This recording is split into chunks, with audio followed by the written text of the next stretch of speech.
Hello everyone, this is Moses from Zaatar Gardens. I'm going to be doing another Q&A here. This Q&A comes from Lig's Life with the grape trellis video. Third year now, so learning trial by error. That's what everybody does.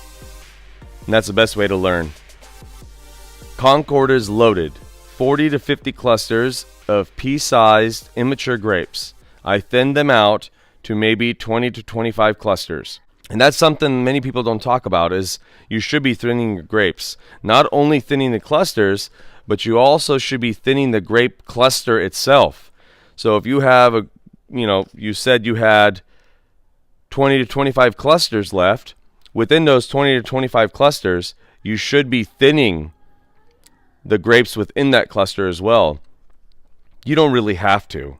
It just, if you do, you're going to get very large grapes instead of medium-sized grapes and very, very puny grapes that are maybe still tart because they didn't ripen up enough.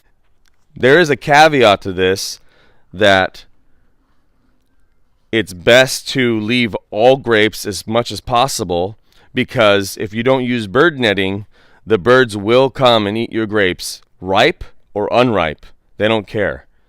So if you don't want to thin out your grape clusters or thin out the grapes within the clusters, it's understandable. But if you're using bird netting, I would thin the clusters and grapes within the clusters.